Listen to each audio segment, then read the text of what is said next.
رسول اللہ صلی اللہ علیہ وسلم نے فرمایا، جنتی لوگ جنت میں کھائیں گے اور پئیں گے، مگر نہ وہاں کوئی تھوک آئے گا، نہ ناک سے کچھ نکلے گا، نہ پیشاب ہوگا، نہ پاخانہ۔ ان کا کھانا ڈکار کی شکل میں نکل جائے گا، ان کے جسم سے کستوری کی خوشبو آئے گی۔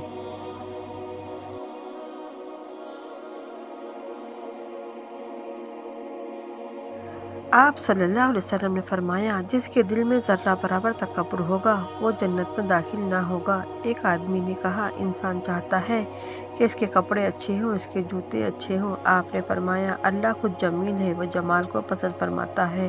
تکبر حق کو قبول نہ کرنا لوگوں کو حقیر سمجھتا ہے۔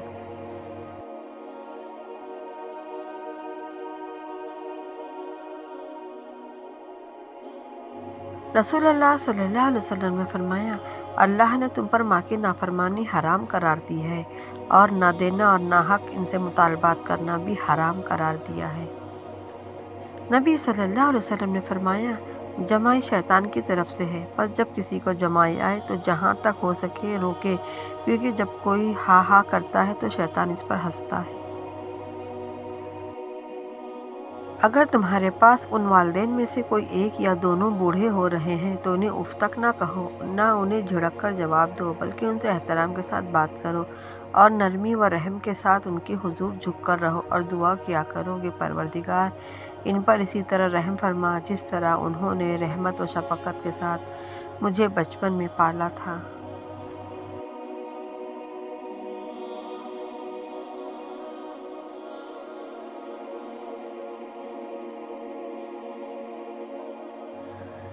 میرے پاس گزشتہ رات خواب میں دو آدمی آئے۔ انہوں نے کہا، جسے آپ نے دیکھا کہ اس کا جبڑا چیرا جا رہا ہے وہ بڑا ہی جھوٹا تھا، ایک بات کو لیتا تو ساری دنیا میں پھیلا دیتا، قیامت تک اس کو یہی سزا ملتی رہے گی۔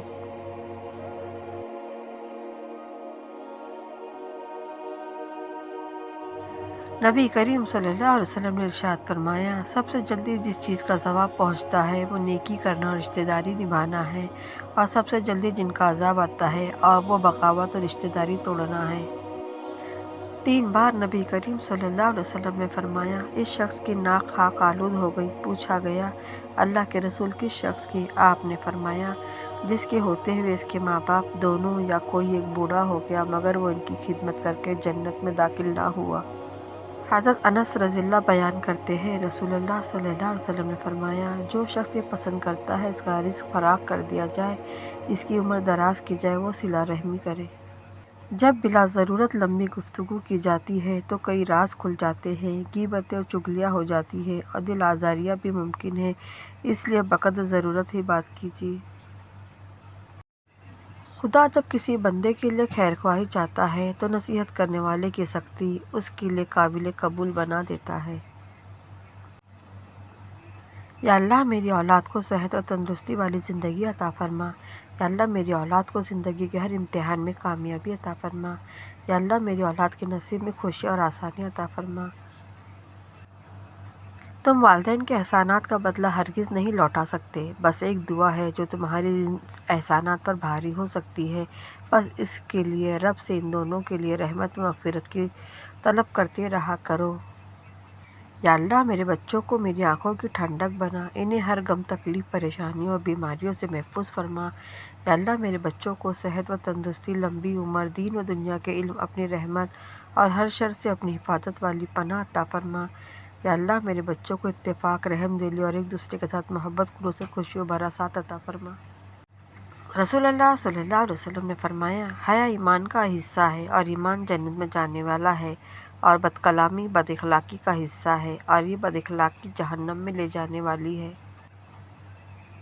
جس نے کسی مشکل میں پڑے شخص کے لیے آسانی کی، اللہ اس کے لیے دنیا و آخرت میں آسانی کرے گا۔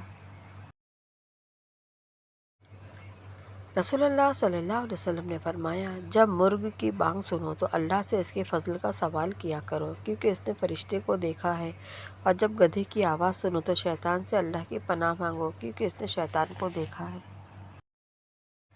رسول اللہ نبی اکرم صلی اللہ علیہ وسلم نے حضرت حذیفہ رضی اللہ عنہ سے روایت ہے، حضور اقدس صلی اللہ علیہ وسلم نے فرمایا، قرب قیامت امیر و وزیر پر جھوٹ کے عادی بن جائیں گے۔